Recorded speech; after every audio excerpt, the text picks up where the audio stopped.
We continue describing the writing of scientific manuscript, writing the discussion.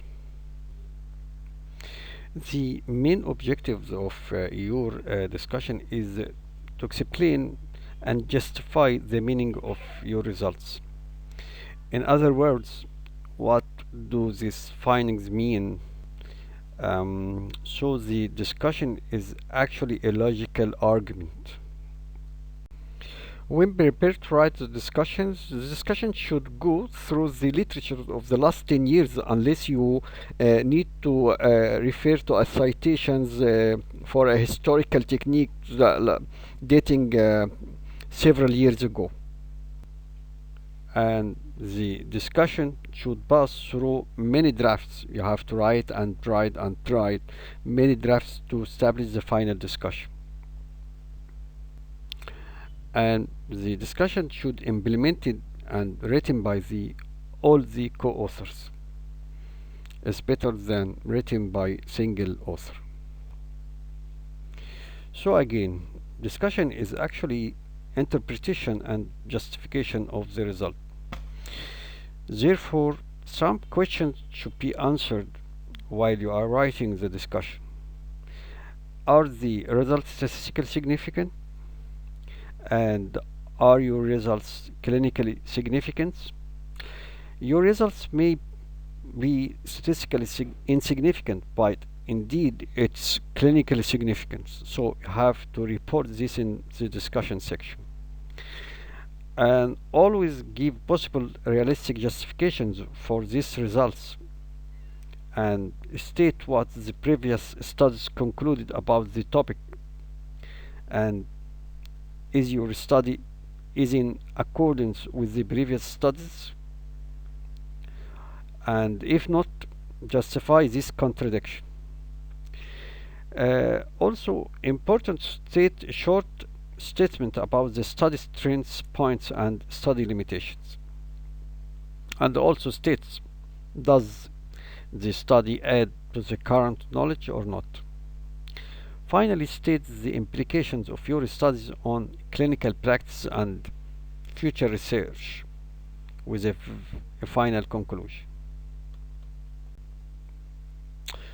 So how to write the discussion? The discussion section in the scientific manuscript is not a review of literature. As we said before, it's a justification of your findings. In writing the discussions, actually, you place your results into context.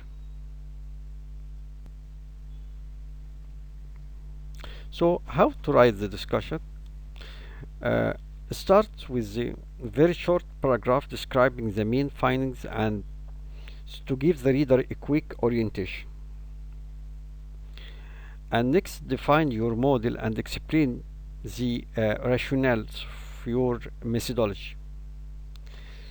Then report what other investigators have observed and concluded, why your results in agreements or refute these previous findings. Again, you have to write the statistical versus clinical significance and findings, and the impact of your results in clinical practice, and the study limitation. It's very important to report the study limitation. And usually end your results with realistic conclusions and end the discussion with a sentence or two on next step in research. What you should avoid in writing in the discussion? When writing the discussions, avoid detailed data previously written in results, and avoid also over presentation of your results and show off or boast of that results. Avoid reporting unwarranted speculations. This is by real evidence citation. Also, citation in discussions are not for it's for interpretation and critical analysis. They are not for a review. Usually avoid to underestimate other researches and don't put a conclusion that are not supported by data or findings. Thank you.